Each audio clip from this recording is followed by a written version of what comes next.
Let us pray. We have to respond to the question the choir asked. Are you ready? A gbọ́dọ̀ dáhùn sí ìbéèrè àwọn akọrin. Ǹjẹ́ o ṣetán? Are you ready for God's use? Ǹjẹ́ o ṣetán fún ìlò Ọlọ́run? I want you to respond where you are sitting. Mo fẹ́ kó o dáhùn níbi tó o jókòó sí. Lord, I am ready for your use. Olúwa, mo ṣetán fún ìlò yín. I am ready for your use, O Lord. Olúwa, mo ṣetán kí ẹ lò mí. Heal me from my fainting heart. Ẹ ta mí jí nínú ọkàn mi tó ń tògbé. Heal me from every form of weariness. Ẹ wò mí sàn nínú gbogbo ìrẹ̀wẹ̀sì. Count me as your laborer.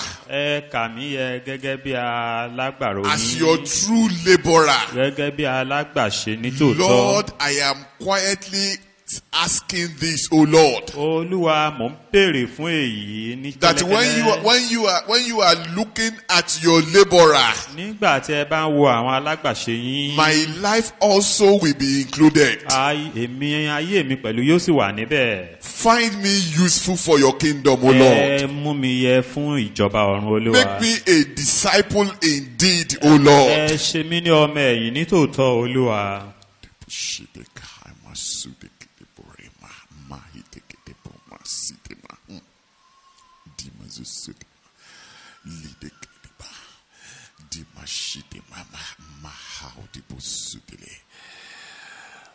I want to begin to thank the Lord. Mo fẹ́ kó o bẹ̀rẹ̀ sí dúpẹ́ lọ́wọ́ Ọlọ́run. Just thank him. Dúpẹ́ lọ́wọ́ rẹ̀. He said in his word in Psalm 32 verse 8, he said, I will teach you, I will instruct you. Ó sọ nínú ọ̀rọ̀ rẹ̀ níwèé Sáàmù orí kejìlélọ́gbọ̀n ẹsẹ̀ kẹjọ pé ń Where kọ́ you, yín how you will sọ́nà go, bí ó ṣe lọ. and I will guide you with my N eyes. ó sì fi ojú mi tọ́ ọ. Thank him for his mercy upon you. Dúpẹ́ fún àánú rẹ̀ lórí ayé rẹ̀. Thank him for his goodness. Dúpẹ́ lọ́wọ́ rẹ̀ fún dídára rẹ̀. Thank you for counting us as, for giving us that privilege to know him. Dúpẹ́ pé ó fún wa ní oore ọ̀fẹ́ láti mọ̀ ọ́.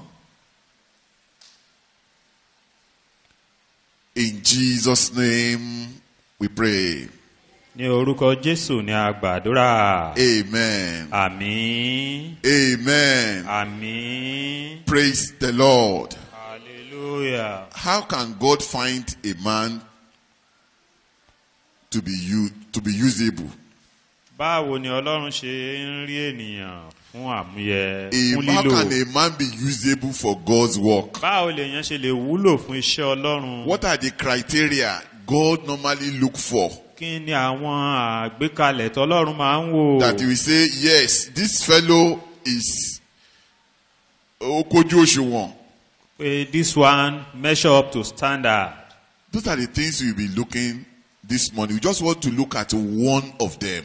Àwọn tá a máa wò láàárọ̀ yìí nìyí ọ̀kan nínú wọn pé And láti fẹ́ sincerely wò. speaking, if you don't know it, if you don't be involved in it, Lódodo tó o bá sì kópa nínú rẹ̀. he cannot find you usable. A ò lè rí ọ gẹ́gẹ́ bí ẹni tó He wúlò. will not use you, no matter how highly placed. Kò ní fi ṣe kó tó wà, kò ní lò ọ́. I want you to look into the scriptures. Mo fẹ́ ká wo ọ̀rọ̀ Ọlọ́run. Luke chapter 14. Ìwé Lúùkù orí kẹrìnlá. Luke chapter 14, Ìwé Lúùkù orí kẹrìnlá. verse 25, Ẹsẹ̀ 26, and karùndínlọ́gbọ̀n. 27. Ìkẹrìndínlọ́gbọ̀n àti ìkẹtàdínlọ́gbọ̀n. Jesus said, Jésù wí pé. okay, Luke 14, 25. And there went great multitudes with him.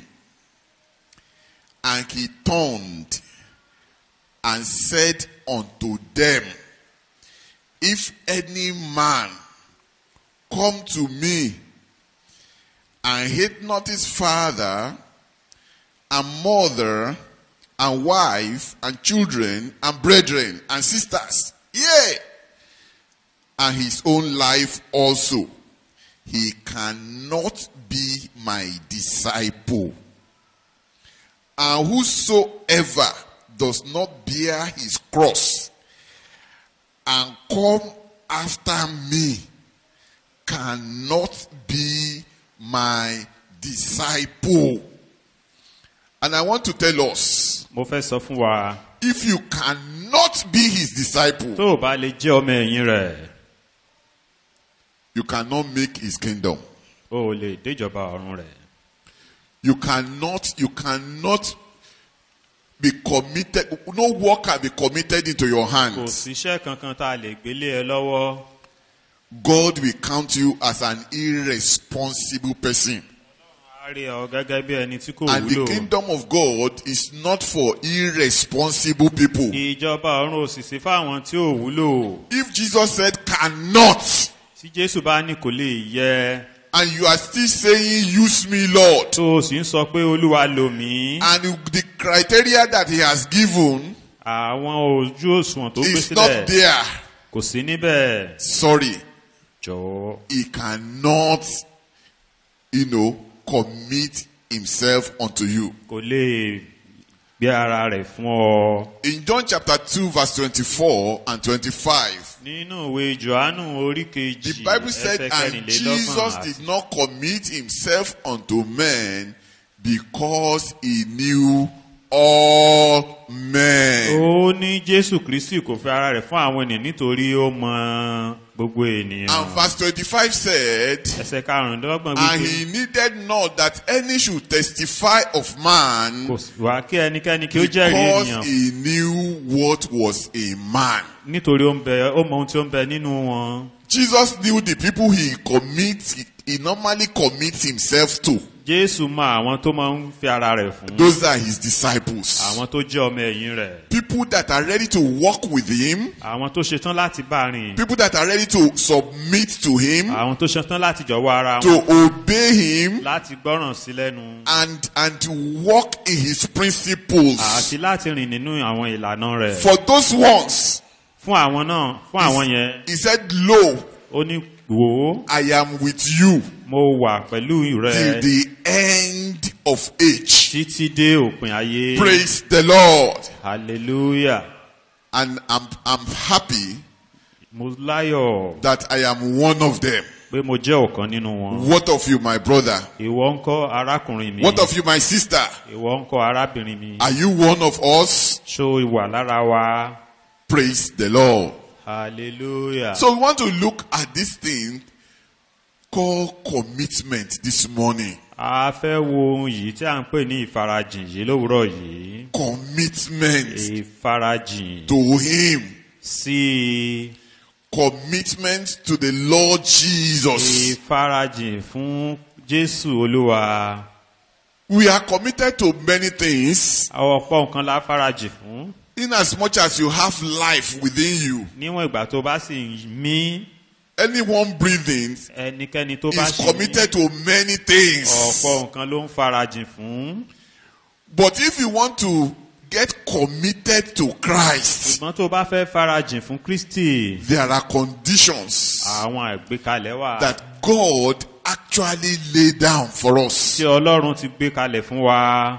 Praise the Lord. Hallelujah. And commitment to him is so important that Ìfarajìn fún ṣe pàtàkì. if we mistakenly slack or neglect it, Tá a bá ṣe fọwọ́ yẹpẹrẹ mú un tàbí tá ò bójútó bó ṣe yẹ, God, the way he said he's going to punish us bó- is not something that we can actually imagine. tí ènìyàn bá fọwọ́ yẹpẹrẹ mú ìjìyà tí Ọlọ́run sọ pé ó wà fúnrú ẹni bẹ́ẹ̀ kì í ṣe tí a tiẹ̀ lè wòye rẹ̀ I want rárá. us to look at Revelation chapter 2 Mo fẹ́ ká wo ìwé ìfihàn orí kejì. just to see something similar to that. Ká wo ohun tó fara pẹ́ níbẹ̀. Unto the angels of the church of Ephesus write, Sí ìjọ Éfésù kọ̀wé. these things saith he that holdeth the 7 stars in his right hand, nǹkan wọ̀nyí lé ẹni tí ó mú ìràwọ̀ méje who náà lé ọwọ́ walketh ọ̀tún in rẹ̀, the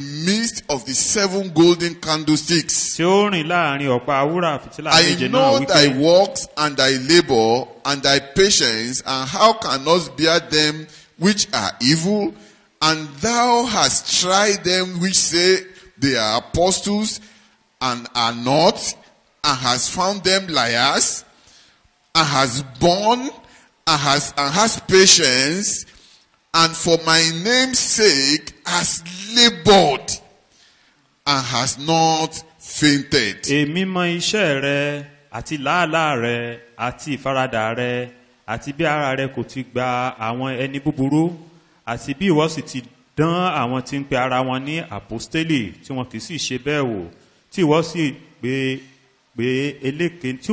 eléke ni wọ́n, tí ìwọ sì farada ìyà àti nítorí orúkọ mi, tí ìwọ sì fara àyà rán tí àárẹ̀ kò sì mú ọ.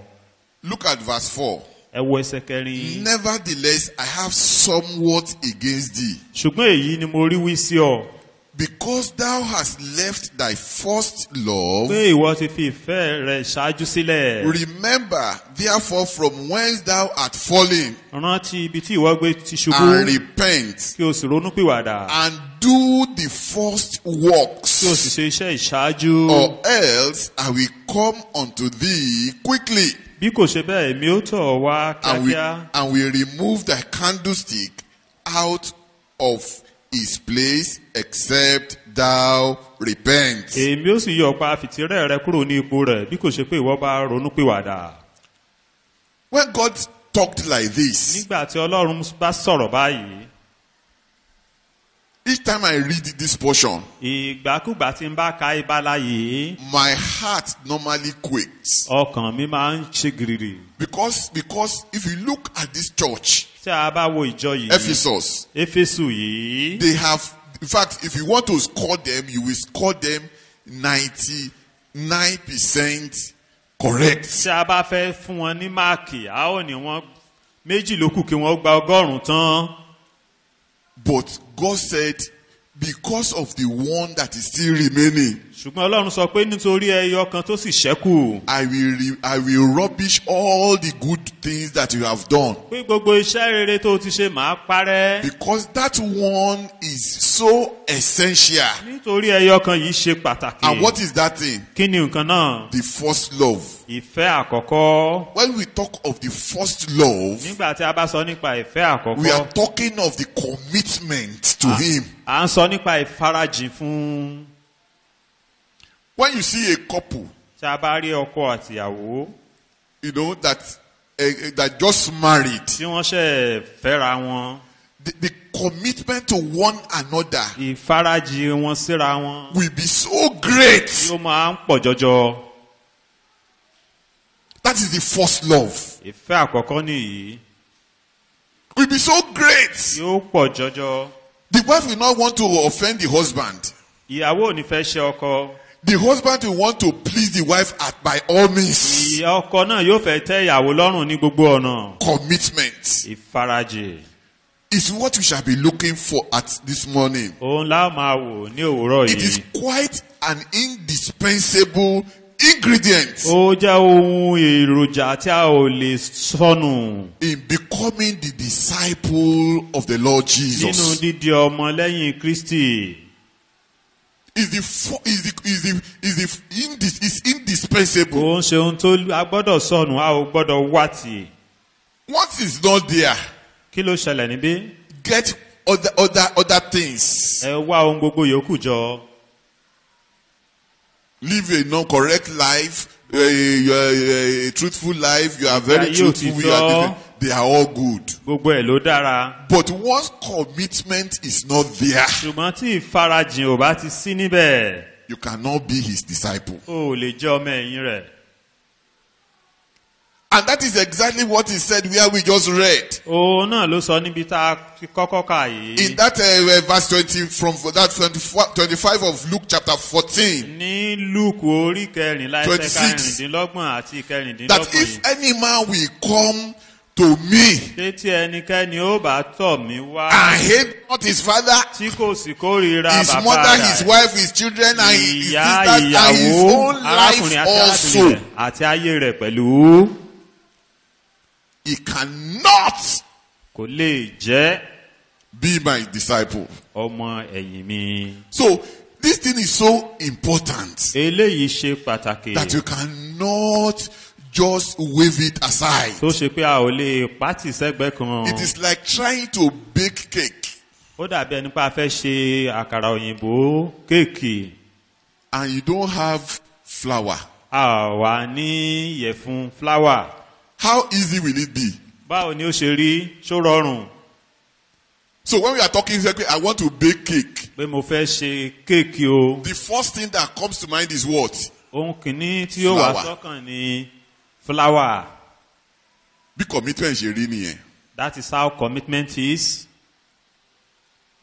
And that is the reason why Jesus did not look for those that have known the Lord, the thing. ìdí nìyí tí He Jésù was- ṣe wá àwọn tó ti Prayerfully, he got those 12. pẹ̀lú àdúrà ó rí àwọn méjìlá And they yìí were committed to him. wọ́n sì farajìn fún un. And he was committed to them. òun náà sì farajìn fún wọn. Praise the Lord. hallelujah Praise the Lord. hallelujah. So we want to look ohun tí à ń wò what kind of commitment is required to be a disciple of the irú ìfarajìn wo ló yẹ kó wà láti jẹ́ ọmọlẹ́yìn Kristi. What must you know kí ló gbọ́dọ̀ mọ̀ about this commitment? nípa ìfarajìn yìí. How can we build it báwo la ṣe lè mú into our dàgbà lives? báwo la ṣe lè mú dàgbà nínú ayé wa. How can we develop it báwo la ṣe lè mú un gbòòrò sí i in an intentional way ní ọ̀nà tí a mọ̀ọ́mọ̀ ṣe to our lives? nínú ayé wa. These are the things we shall be looking briefly this morning. ohun tí a fẹ́ wò ní ṣókí lówùúrọ̀ yìí nìyí.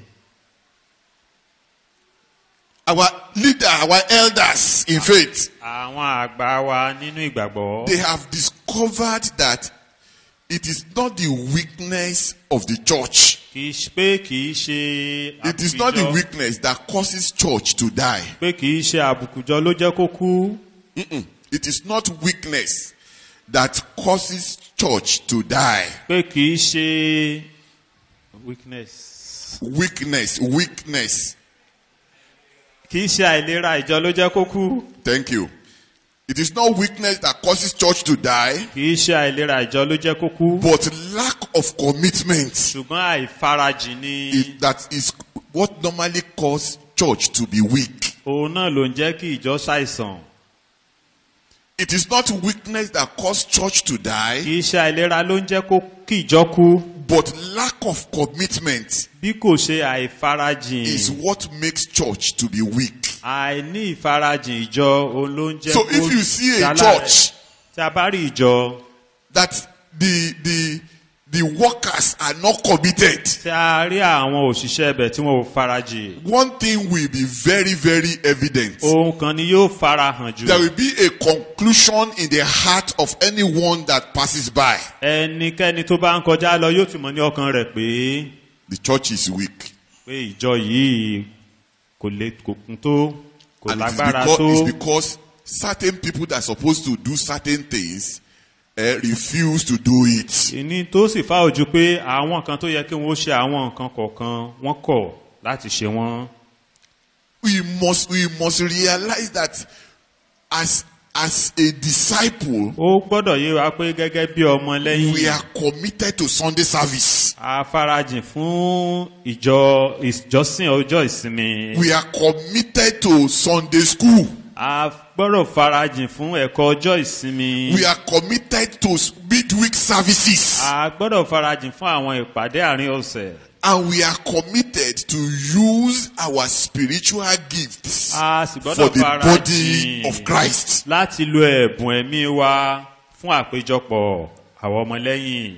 So when Jesus said, nígbà tí Jésù wí pé except you hate, I know many of us, we don't like reading that area. mo mọ̀ pé ọ̀pọ̀ wa ò fẹ́ ka ibi báyìí.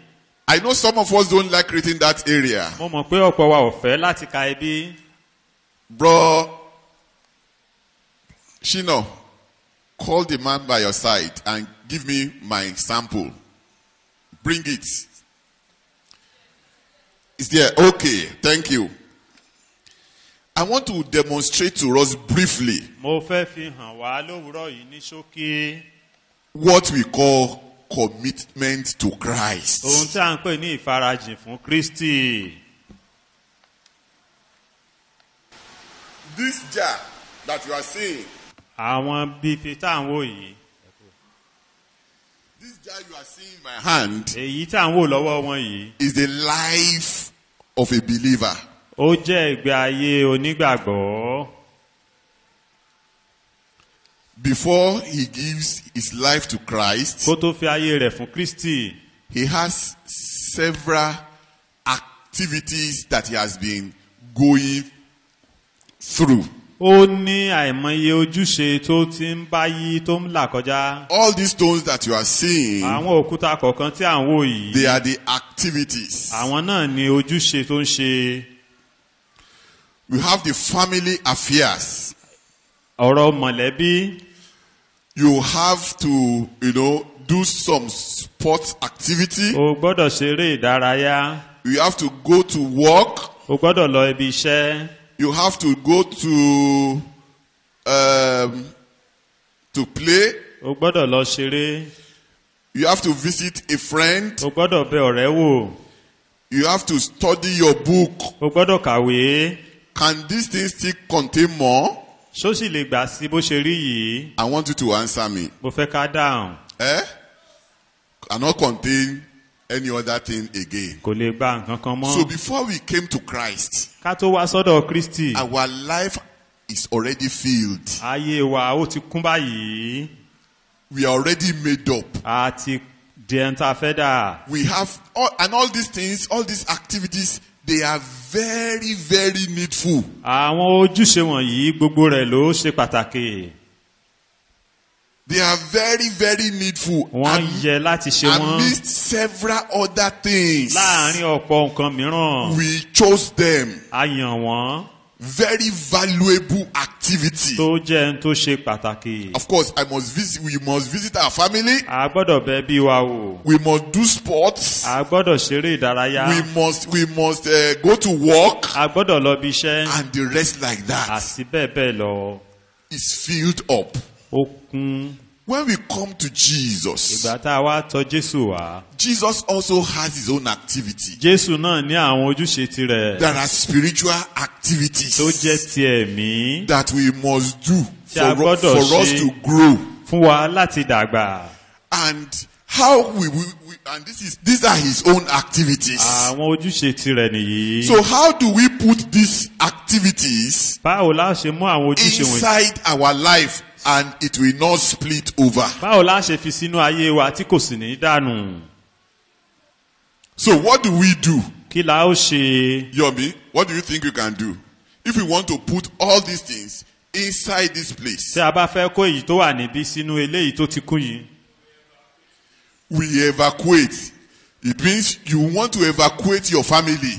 ó túmọ̀ sí pé a ó You kó want eléyìí you want kúrò. to hate your father and mother. Oh yeah, we evacuate. A máa kó àwọn eléyìí kúrò gbogbo tó wà níbẹ̀. Bàbá àti ìyá, All the things that you like, the eré sports, the game, the work, bíbẹ ọ̀rẹ́ everything. wò, ohun gbogbo. And you now put this inside this place. A wà kó eléyìí sínú rẹ̀. That is when Jesus said, you hate your father, you hate your children, Ìgbà tí you Jésù hate. sọ pé o It means kórìíra you bàbá first of all pour àti out ọmọ. your life. Gbogbo ayé rẹ̀ o gbọ́dọ̀ kọ́kọ́ dàánù nà. So when you pour out everything Nígbà tó bá da ohun gbogbo nù, and it's now empty, tó wá wà ní òfìfo, what do you now do? kí ló wàá ṣe? This is Sunday school and church activities.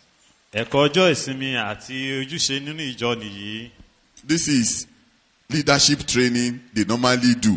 Some people will say, we don't even know what they are doing at the end of the service. They will spend hours talking. Me, I don't want to, but it's a leadership training. Ìdánilẹ́kọ̀ọ́ fún ipò àgbà ní You look fún ipò again. àtàrí. Ó tún mú mi hàn.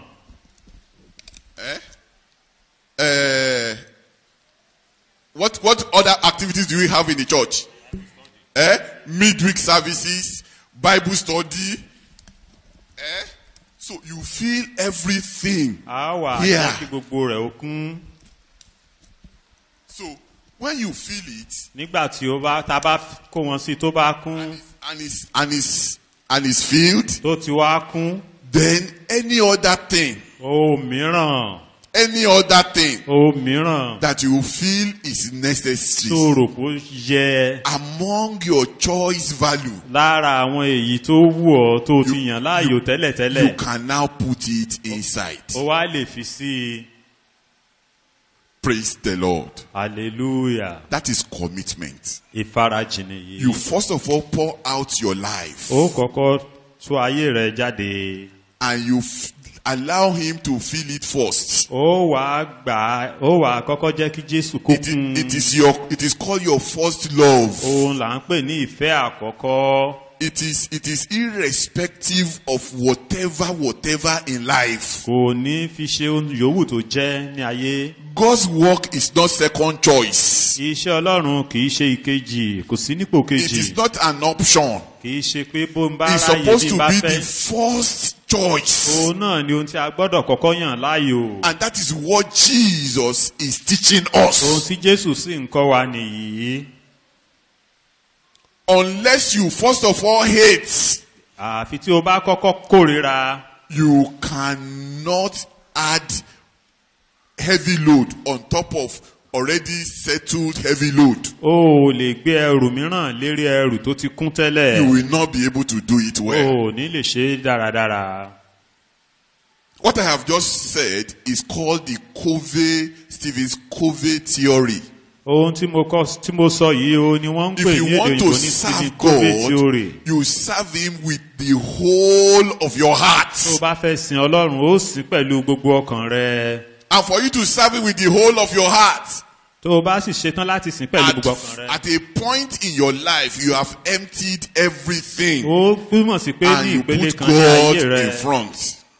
So, and Jesus made it clear.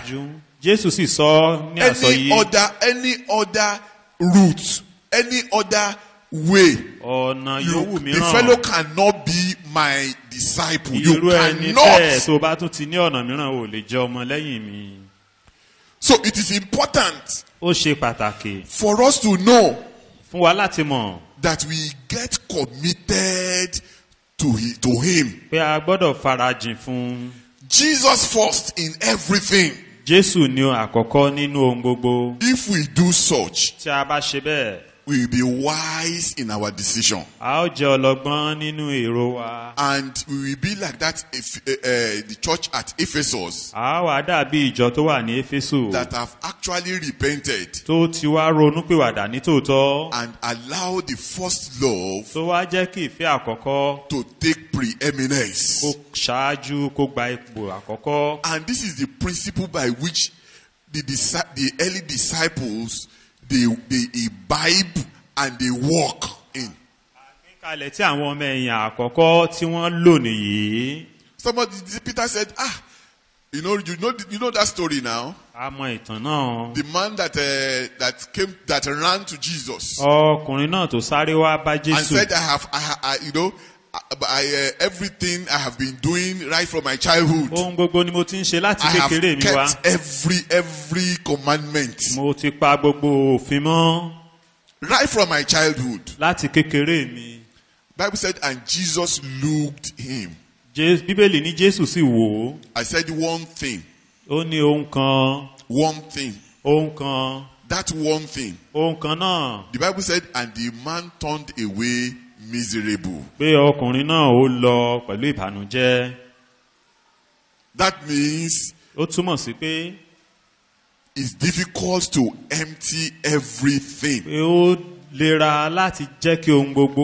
The Bible said, and Jesus turned around and told his disciples, if any one of you,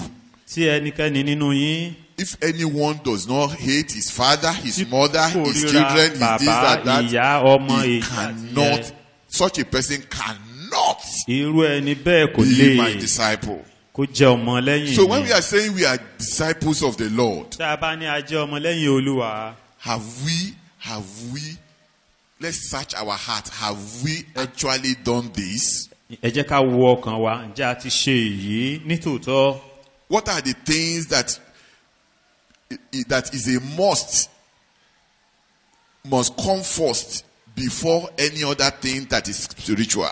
Kí ni òun náà tó gbọ́dọ̀ kọ́kọ́ wá ju ohunkóhun lọ tó bá jẹ́ ti ẹ̀mí? A pastor was told that pásítọ̀ kan there is going to be a meeting pé ìpàdé yóò wà on Monday, lọ́jọ́ Ajé 10 o'clock in the morning. aago 10 àárọ̀.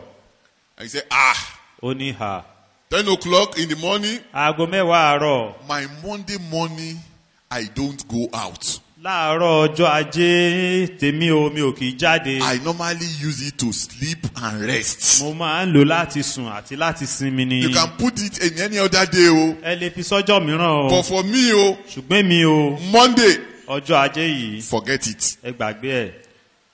When he said that, Nígbà tó sọ bẹ́ẹ̀. and I looked at the condition laid down for us, Mo wá ń wo àwọn àgbékalẹ̀ tí wọ́n gbé kalẹ̀ fún wa. I called him. Mo wá pè é. I said, bro, Mo ní arákùnrin. this is what Jesus said. Ní tí Jésù sọ nìyí. You have to shift position.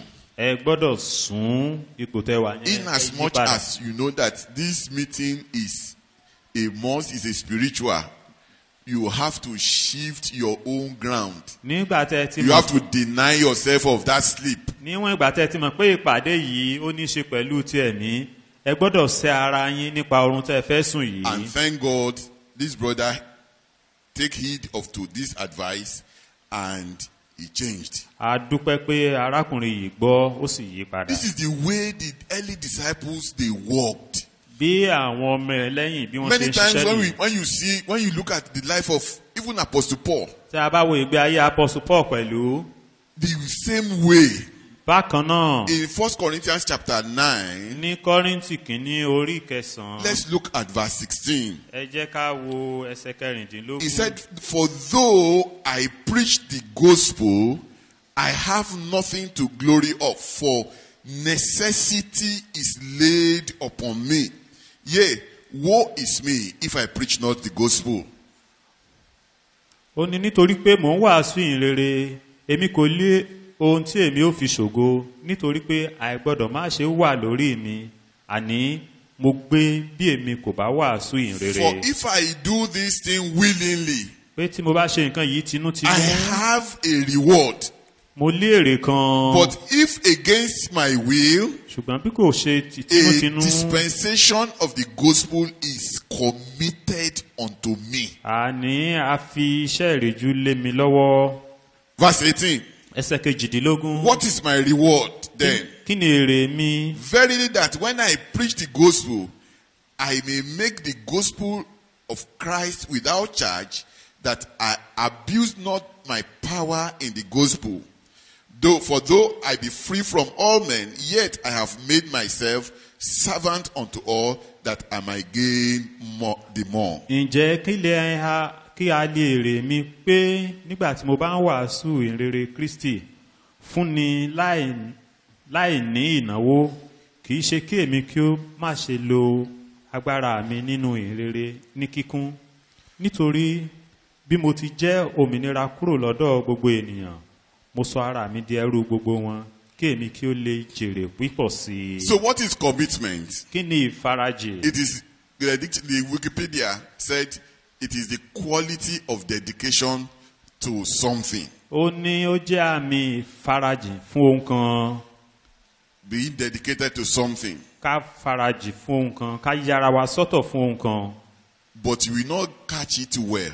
Ṣùgbọ́n kò lè yé wa dáradára. If you see a child Bí a bá rí ọmọ that you are sending to school, tí a rán níléèwé, and you take that child, you begin to wonder, how did this child able to understand, what is being given?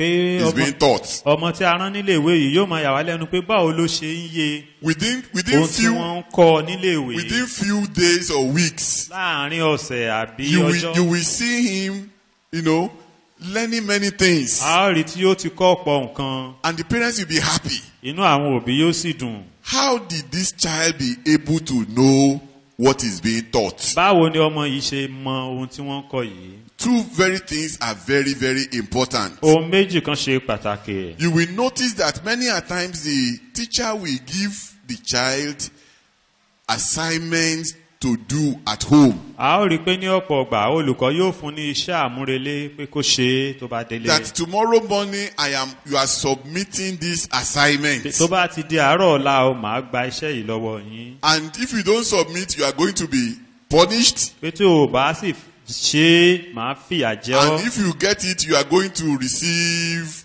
sweets. ṣùgbọ́n ìwọ tó o bá ṣe dáadáa máa fún ọ ní ẹ̀bùn. You will notice one thing for a good child, pé fún ọmọ dáradára because of his auntie nítorí àǹtí rẹ̀ yìí olùkọ́ rẹ̀ that he is going to meet tomorrow. tí ó ń lọ bá lọ́la. He will want to sit down at home, do the homework, the yóò fẹ́ assignment, jókòó nílé kó ṣe iṣẹ́ yìí. and the following day tó bá sì ti dijọ́ kejì she will submit the assignment to her, yóò fún olùkọ́ rẹ̀ níléèwé. and the auntie will mark it. olùkọ́ rẹ̀ yóò sì fọwọ́ sí i. That deadline pé of the assignment àsìkò tí wọ́n fún un pé kò gbọ́dọ̀ pa sí and iṣẹ́ yìí. and the reward that is going to take, either punishment or sweet, àti ẹ̀bùn tàbí ìjìyà tí ó gbà yìí. is what normally makes a child to sit and learn. òun ló máa ń jẹ́ kí ọmọdé jókòó láti kẹ́kọ̀ọ́. And in the same way, bákan náà for a believer fún ọmọ lẹ́yìn Kristi to know more of God, to be his disciple, láti mọ̀ nípa Ọlọ́run sí láti jẹ́ ọmọ lẹ́yìn two rẹ̀. things are very, very important. ohun méjì kan ṣe pàtàkì. And that is what you have just shown us: ohun náà láti fi hàn wá. priority òun ni bí a ṣe tó nǹkan wa and discipline. àti kóra ẹni ní ìjánu. Priority and discipline. bí a ṣe yàn yìí. What we call priority. oníjànìjì. What we call priority ohun tí a ń pè ní bí a ètò mímú.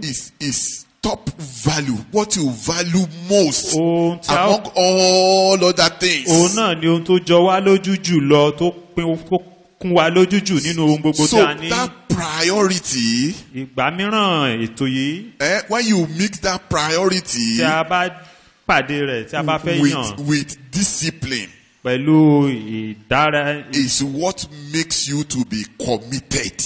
pẹ̀lú ìkóra ẹni níjàánu yìí òun ló ń jẹ́ ká farajìn. For that child in school, fún ọmọ yìí níléèwé the deadline of the assignment àsìkò tí ò gbọdọ̀ pàṣẹ fún iṣẹ́ àmúrelé yìí and the reward that will be follow àti èrè tí yóò tẹ̀lé is what makes a child to learn. òun ló ń jẹ́ kí ọmọ kó kẹ́kọ̀ọ́. If we do this thing, tí a bá ṣe àwọn nǹkan wọ̀nyí if you get it, if you mix it well, tí a bá if we prioritize our life well, tí a bá tò ayé wa dáradára we prioritize our life in Christ, tí a tò nínú Kristi we know that in this world there is nothing that we will take home.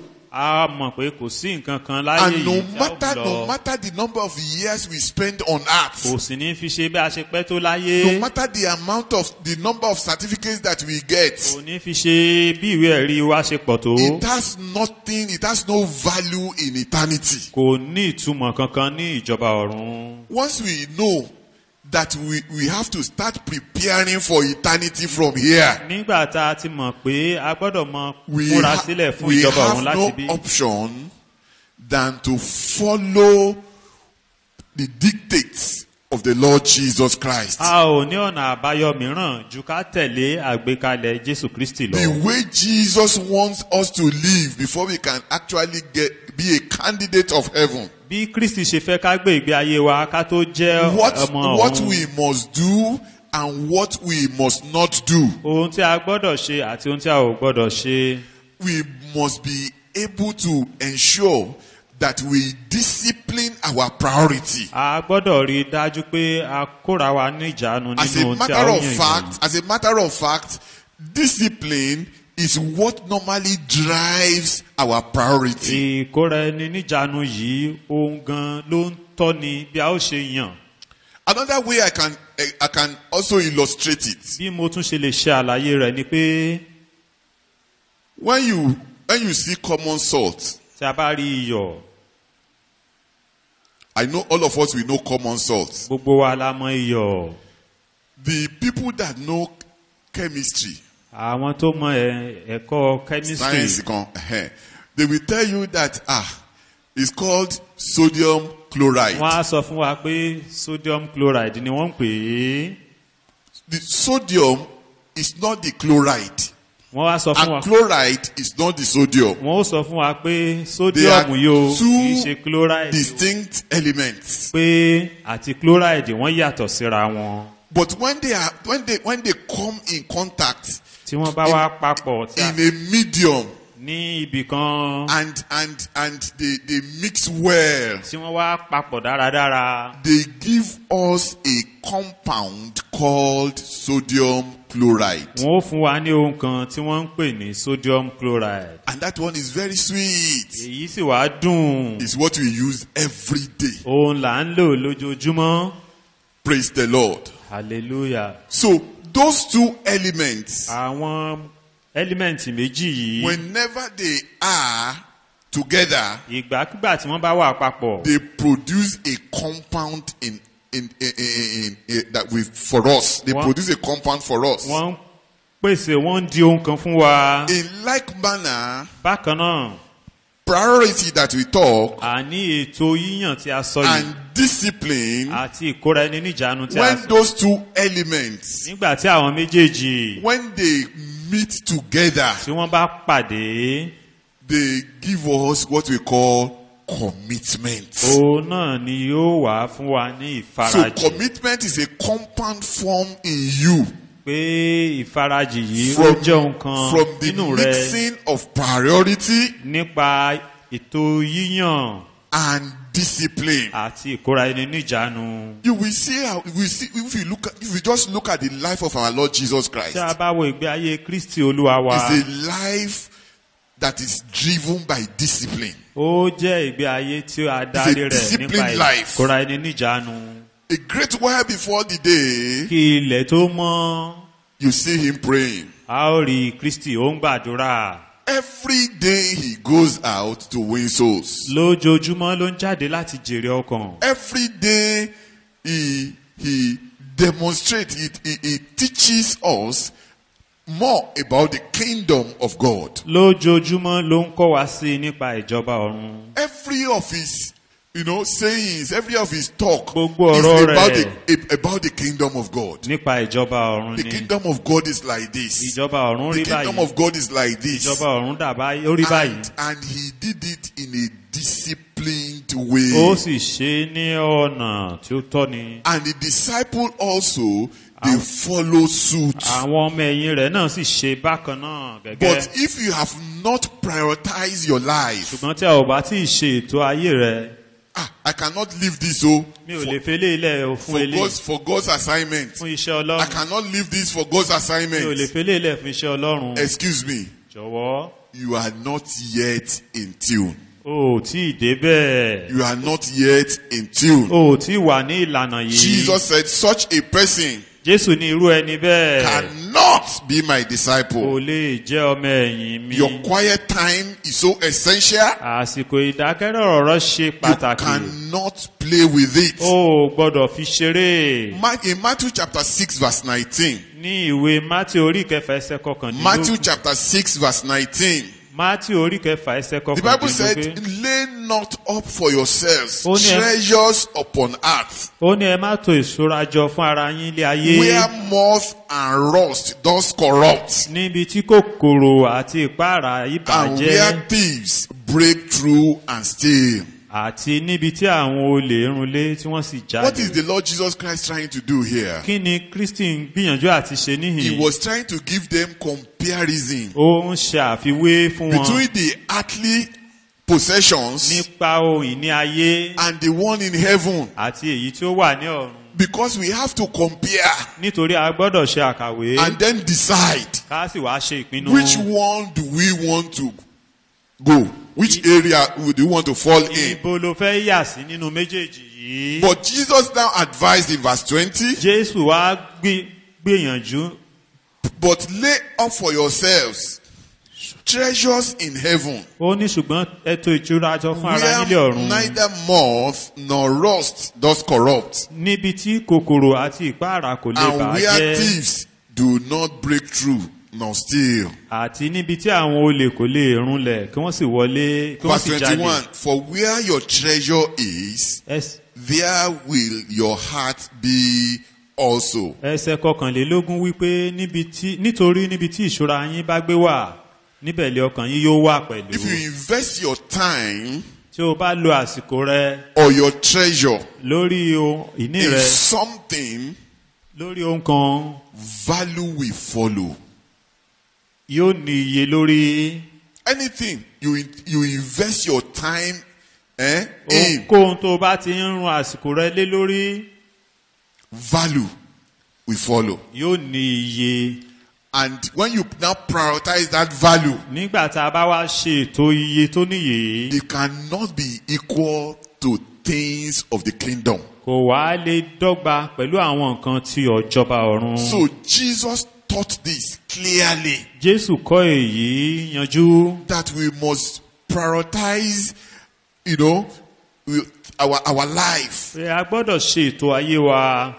We must prioritize our life. A gbọ́dọ̀ ṣe ètò ayé wa. And if you look at Matthew chapter 14 verse 14, Tá a bá wá wo ìwé Mátíù orí kẹrìnlá ẹsẹ̀ if kẹrìnlá. you read from that 14 to 21, Tá a bá kà láti ìkẹrìnlá dé ìkọkànlélógún. at first Jesus was teaching his disciples Ní àkọ́kọ́ Jésù ń kọ́ àwọn ọmọ ẹ̀yìn the rẹ̀. priority of trusting him as the omnipotent, Ìhàní yíyàn gẹ́gẹ́ bí ní gbígbàgbọ́ gẹ́gẹ́ That- tí ó ní gbogbo. that his own power could do anything. Pé agbára rẹ̀ lè ṣe ohunkóhun. But the disciples, they missed that teaching. Ṣùgbọ́n àwọn ọmọ ẹ̀yìn rẹ̀ wọ́n kùnà ìdánilẹ́kọ̀ọ́ yìí. Praise the Lord. Hallelujah. Let somebody help us to read.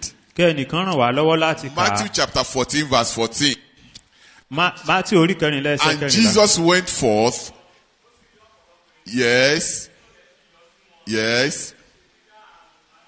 Yes. Yes. Uh-huh. pé ibi jù ní èyí Yes. ọjọ́ sì kọjá tán rán ìjọ ènìyàn lọ kí Yes. wọ́n lọ sí ìletò lọ ríra oúnjẹ fún ara wọn Jésù wí fún wọn pé wọn kò ní lọ ẹ fún wọn ní oúnjẹ wọ́n sì wí fún un pé àwa kò ní ní ju iṣu àkàrà 5 lọ àti ẹja 2 níhìn ó wí pé ẹ mú wọn fún mi wá níhìn ó sì pàṣẹ kí ìjọ ènìyàn jókòó lórí koríko ó sì mú iṣu àkàrà 5 àti ẹja 2 náà nígbà tí ó sì gbé ojú rẹ̀ sókè ó súre ó sì bù ó fi àkàrà náà fún àwọn ọmọ ẹ̀yìn rẹ̀ àwọn ọmọ ẹ̀yìn rẹ̀ sì fi fún ìjọ ènìyàn gbogbo wọn sì jẹ wọ́n sì yó wọ́n sì kó àjẹkù tó kù jọ agbọ̀n 12 kún. Thank you. Thank you. Priority of trusting him as omnipotent. Títò ká gbà á gbọ́ pé òun ni ó lè ṣohun gbogbo. But they didn't get it. Ṣùgbọ́n kò yé wọn. If you read further, Tí a bá kà á Bible síwájú said, and Jesus constrained them. pé Jésù sì dá wọn lọ́wọ́ kọ́. He constrained them. Oh yeah, let's move to the other side. Ẹ jẹ́ ká lọ sí ibòmíràn. And then they got the message clearly. Ìgbà tí wọ́n débẹ̀ ló wá tó yé They wọn. got the message when they were in the ship. Wọ́n gbọ́ ó yé wọn nígbà tí wọ́n wà ní ọkọ̀ ojú omi. In the midst of the sea. Àti láàrin omi. And everything, there was turbulence, there was storm Gbogbo everywhere. wàhálà, gbogbo ìjì níbi And they gbogbo. saw him, handy. Wọ́n rí bó ṣe yanjú rẹ̀. And they thought it was a spirit. wọ́n ti wá rò pé Jesus said, àjànú ni. it is I. Jésù ní èmi ni. Be not afraid. ẹ má ṣe bẹ̀rù. They got it that, wọ́n ó wáyé wọn pé so you have this kind of power. pé agbára yìí pọ̀ tó báyìí. Left to them in ordinarily, if they were not following Jesus, lójú lásán tó bá ń tẹ̀lé that would have Jésù been the end of their life. kò bá ti jẹ́ òpin ayé wọn. We have to prioritize our life a and gbọ́dọ̀ ṣètò surrender ayé to wa Him. kí a sì jọ̀wọ́ ohun gbogbo fún un. Jesus Jésù is the author òun ni finisher olùdásílẹ̀ of àti our faith. aláṣepé By ìgbàgbọ́ wa. Him we were made. Nípa rẹ̀ dáadáa wa. Praise the Lord. Hallelujah. Praise the Lord. Hallelujah. So we have to build on this discipline. A gbọ́dọ̀ máa kọ́ lórí. We have to build on this purity. A gbọ́dọ̀ máa kọ́ lórí yíyàn ètò yíyàn yìí. And when we are talking of discipline, Tí a bá ń sọ nípa ìkóra ẹni níjàánu, we ìkóra are ẹni talking níjàánu. about the structure that we build on accountability À ń sọ nípa èyí tí a kọ́ lérí and our relationship ṣíṣẹ́jẹ́wọ́, with Him. ṣíṣètò àti ìbáṣewà pẹ̀lú rẹ̀.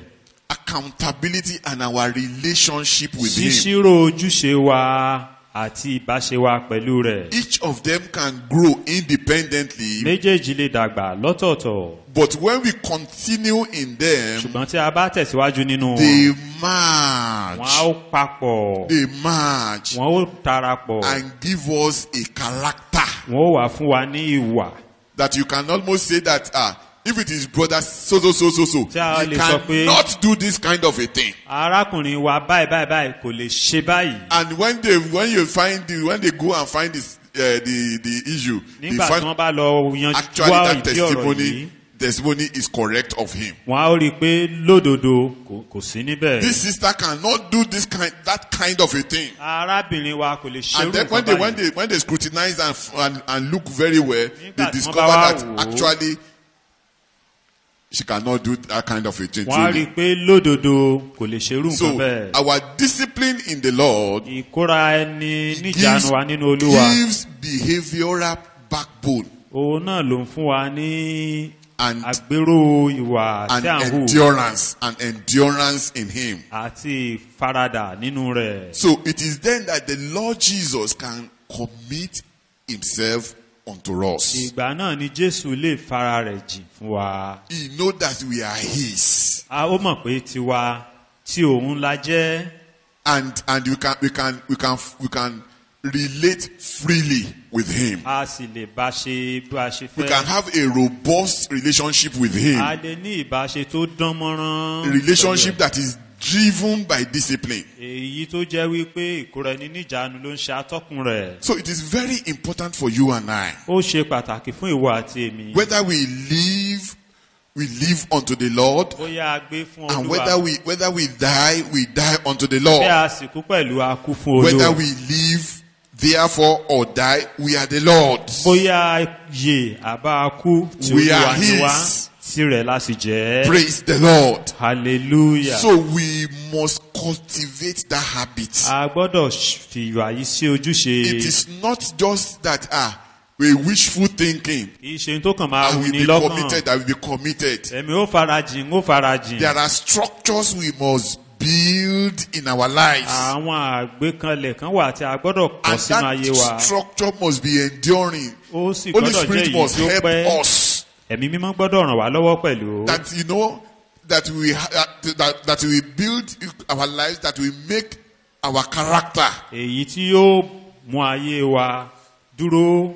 It is then that we can obey the Lord, we can work for Him, and our work will be acceptable in His sight. Ìgbà náà la ó lè ṣe ohun gbogbo tí a ó gbọ́ràn sí lẹ́nu tí ìṣe wa àti iṣẹ́ wa níwájú rẹ̀ yóò sì jẹ́ So ìtẹ́wọ́gbà. when Jesus said Nígbà tí Jésù wí pé that I have somewhat against you, pé mo ní èyí sí ọ because you have left your first love, nítorí o ti fi ìfẹ́ rẹ àkọ́kọ́ sílẹ̀. remember therefore from whence thou art fallen, Ní padà síbi tí o ti ṣubú and repent. kí o sì ronúpìwàdà.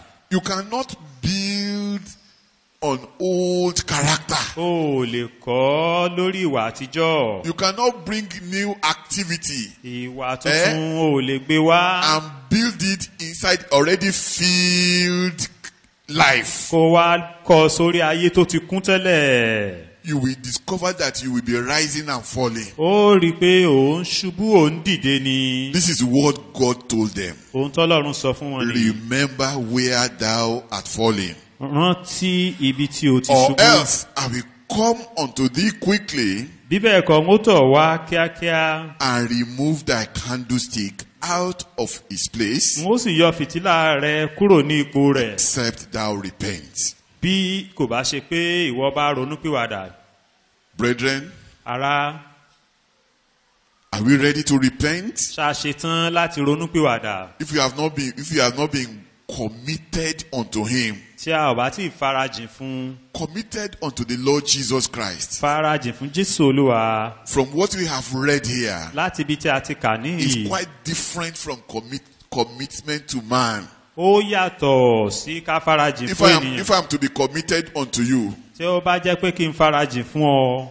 and I don't need to pour out my life first. N ò nílò láti tú ayé mi sílẹ̀. I will just be Lákọ̀ọ́kọ́. relating at the level in which you meet me. Ó kàn máa bá ọ ṣe But pẹ̀lú when we bó are ṣe bá talking mi ní. about commitment to the Lord, Ṣùgbọ́n tí a bá ń sọ nípa ìfarajìn fún Olúwa, there are conditions. àwọn àgbékalẹ̀ wà. Jesus himself gave that conditions. Jésù fúnra rẹ̀ ló sì fi àwọn àgbékalẹ̀ yìí lélẹ̀. Praise the Lord. Hallelujah. If he didn't give the condition now, Tí ò bá fún wa ní àgbékalẹ̀ we can wọ̀nyí, say, we can serve him anyhow. a lè sọ pé a lè sìn bá a bá ṣe fẹ́. We can get committed today and withdraw our commitment tomorrow. A lè farajìn lónìí tó bá sì tún dọ̀la ká tún fà sẹ́yìn. But he gave that condition. Ṣùgbọ́n ó fi àgbékalẹ̀ lélẹ̀. Abi, what is the meaning of whosoever? Kí ni ìtumọ̀ ẹnikẹ́ni? What is the meaning of whosoever? Kí ni ìtumọ̀ ẹnikẹ́ni? Anyone. Pé ẹnikẹ́ni. Anyone. Ẹnikẹ́ni. Praise the Lord. Hallelujah. So, my brother and my sister, Nítorí náà, arákùnrin àti arábìnrin mi, I want you to let us go to God today mo fẹ́ kẹ́ ẹ jẹ́ ká tọ̀ Ọlọ́run lọ lónìí. and renew our commitment unto him. Ká sì ṣe àtúnṣe ìfarajìn wa pẹ̀lú He's rẹ̀. watching us, oh, Ó ń wò wá. the way he's watching the church at Ephesus. Bó ṣe ń wo ìjọ ní Éfésù. As they were laboring for him, Bí wọ́n ṣe ń ṣiṣẹ́ fún he un. was watching them. Ó ń wò wọ́n. And when we talk of church, Tí a bá ń sọ nípa ìjọ, individual souls individual believers make up a church. Kìrìsìtẹ́nì kọ̀ọ̀kan ló dúró fún ìjọ. Collection of individuals, believers. Àkórapọ̀ Make up the onígbàgbọ́, church. àwọn ní ìjọ. So the church at Ephesus, Ìjọ tó wà ní Éfésù, they did, things that are commendable. wọ́n ṣe àwọn ohun tó wúni lórí. Those that are not even serious. Àwọn tí ò tiẹ̀. And they are calling themselves apostles. Tí wọ́n ń pera wọn ní They are calling àpọ́sù. themselves disciples. Tí wọ́n ń pera wọn lọ́mọ ẹ̀yìn. Those ones, they said, no, we will not follow your route. Wọ́n sọ, àwọn ìjọ Éfésù ń sọ fún wọn pé a ò ní tẹ̀lé yín. And God commended them. Ọlọ́run sì kí wọn kú iṣẹ́. The only thing he found out, Ohun kan tó rí nínú wọn. when he showed them, Òun náà ló fi hàn he wọ́n. said they should repent. Ó ní kí wọ́n ó ronú pìwàdà. At that point, they withdrew. Nígbà tí wọ́n fà Their sẹ́yìn, level of commitment to him, ìpele ìfarajìn wọn fún he un. said what they needed was repentance. Ó ní ohun tí wọ́n nílò ní ìrònú pìwàdà. Or else, Bí bẹ́ẹ̀ kọ́, the light they are still having in their midst, pé fìtílà tí wọ́n sì ní láàrin he will wọn. come and withdraw Ó them. lóun ó wá láti kún un kúrò. May God help us may God help our lives, that our life light will not be withdrawn in the mighty name of Amen. Jesus. Ọlọ́run yóò ràn wá lọ́wọ́ débi pé So fìtílà I ẹ̀mí want wa us to kò bow ní down our kúrò. heads. I want us to bow down our heads. Mo fẹ́ ká tẹrí wa I want bá. us to pray. Mo fẹ́ ká I gbàdúrà. want us to just talk to God. Ṣá bá Ọlọ́run sọ̀rọ̀. Talk to God to help you to be more committed to him. Bá Ọlọ́run sọ̀rọ̀ pé kó ràn ọ́ lọ́wọ́ láti farajìn fún sí i. And if you are just living a good life, a moral life. tó o bá ń gbé ìgbé ayé ìwà mímọ́, Thank God it is good. àdúpẹ́ pé ó dára, ó dára. But God, what God is expecting is actually for you to submit your life, pour in His presence, ohun tọ́lọ́run retí ni pé kó o jọ̀wọ́ ayé rẹ kó o dà á pour your síwájú life rẹ̀, out, tú gbogbo ayé rẹ sílẹ̀ níwájú and rẹ̀, begin to feel spiritual activities kó o wá bẹ̀rẹ̀ sí fi àwọn ojúṣe ti ẹ̀mí sínú into ayé it. rẹ, kó o máa fi fún sínú ayé rẹ. You cannot be living your life without getting trained. O ò lè máa gbégbé ayé rẹ láì gba ìdánilẹ́kọ̀ọ́. You cannot be living your life without your quiet time. O ò lè máa gbégbé ayé rẹ láì ní àsìkò ìbàdákẹ́rọ́rọ́. You cannot be living your life without doing the work of evangelism. O ò lè máa gbégbé ayé rẹ láì ṣiṣẹ́ ìjèrè ọkàn. It's not possible. It cannot be done. Kò ṣeé ṣe, àwọn ṣe bẹ́ẹ̀. Ask the Lord this morning. Sọ fún Ọlọ́run lówùúrọ̀ yìí. That this is a time of repentance. Àsìkò ìrònú pìwàdà nìyí. Don't think I am talking to somebody that has not given his life to Christ. Má lérò pé àwọn tí ò tí ì fàyè wọn fún Jésù ni mò ń I sọ̀rọ̀ fún. am talking to people that have given their life to Him, Mò ń sọ fún àwọn tó ti fàyè wọn fún Kristi. but their level of commitment, God dictates. Ṣùgbọ́n ìpele ìfarajìn wọn kò tẹ́ Ọlọ́run lọ́rùn. Call on Him this morning, my brother. Tọ̀ wá lówùúrọ̀ yìí arákùnrin. Call on Him this morning, my sister. Tọ̀ wá lówùúrọ̀ yìí arábìnrin. Men may be giving you accolades, Àwọn èèyàn lè máa yìn ọ́. but God has His own standard. Ṣùgbọ́n Ọlọ́run ní gbèdéke And the tirẹ̀. standard of God standard sure. Òṣùwọ̀n Ọlọ́run sì dúró dájú. And it has this seal. Ó sì ní èdìdì. What God see as iniquity, Ohun tí Ọlọ́run rí gẹ́gẹ́ bí ẹ̀ṣẹ̀. also see it as iniquity. Ìwọ náà rí bí ẹ̀ṣẹ̀. Once you leave your first love, Tó níwọ̀n ìgbà tó ti fi ìfẹ́ àkọ́kọ́ sílẹ̀. God sees it as iniquity. Ọlọ́run rí gẹ́gẹ́ bí ẹ̀ṣẹ̀. And I want you to see it as likewise. Èmi náà fẹ́ kó rí bẹ́ẹ̀ gẹ́gẹ́.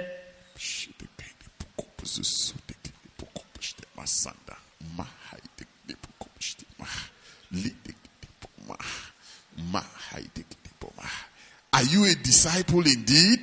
Ṣé ọmọ ẹ̀yìn ni ọ́ ní tòótọ́?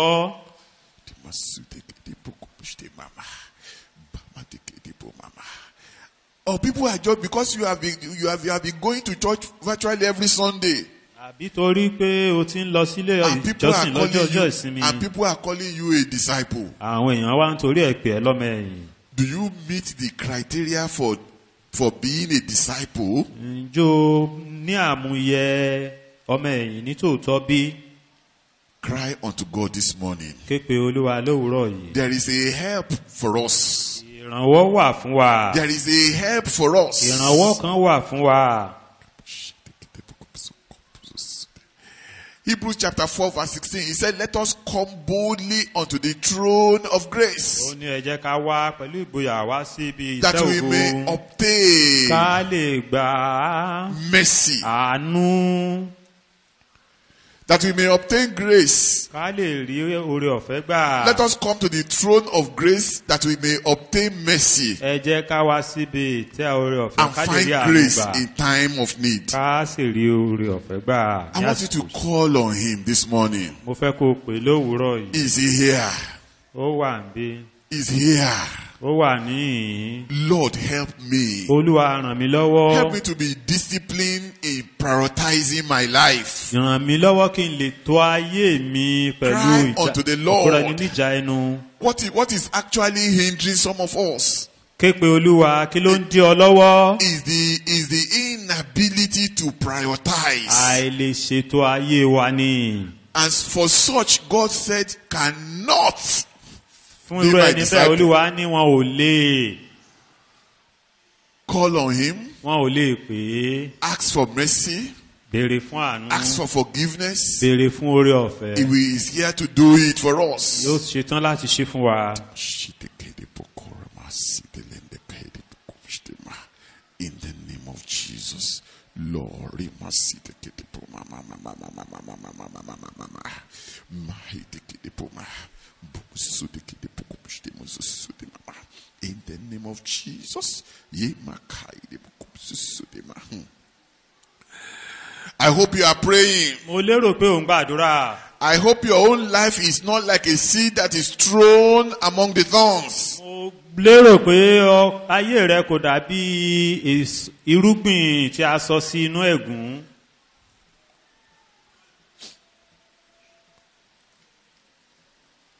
I want you to pray, mo fẹ́ kí a gbàdúrà.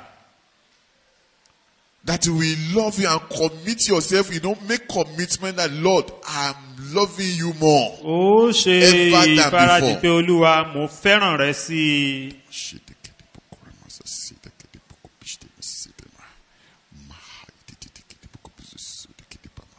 My life must yield fruit. ayé mi gbọ́dọ̀ mú èso jáde. That is the essence of commitment. ìdí A ìfarajì life nìyí. that is not committed, ìgbé ayé tí kò farajì. such life cannot bear fruit. irú ayé bẹ́ẹ̀ kò lè so èso. Cannot bear fruit for the kingdom of God. kò lè mú èso wá fún ìjọba ọ̀run.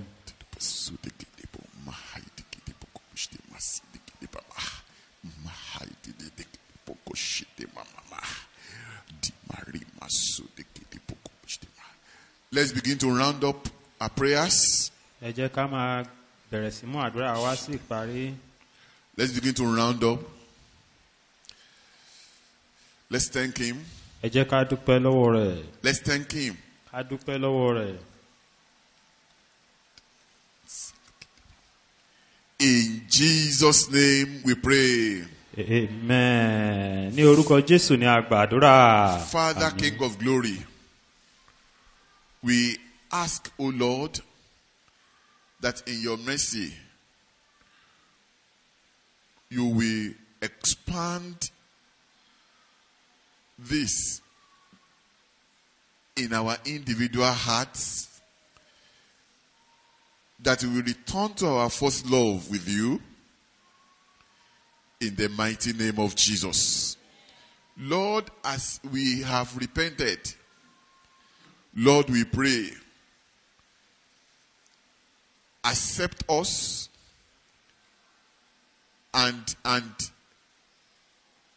take us as we are and turn our life to suit your purpose in the mighty name of Jesus. Holy Spirit divine, Lord, those two elements of priority and discipline, Lord, in your mercy, we ask, O Lord, that you will help us to put you first among every other thing. Lord, help us to be able to decide,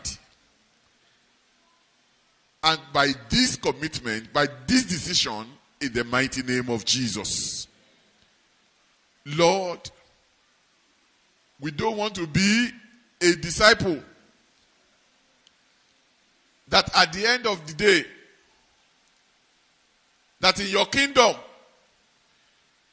they will say, get thee behind me. Lord, we are asking, help our lives to be able to love you more in your own standard, in the mighty name of Jesus. Lord, that day to day we will keep growing in you, that day to day our life will be structured to fit into your will, in the mighty name of Jesus. We thank you, we bless your name, for in Jesus' precious name we pray. Amen.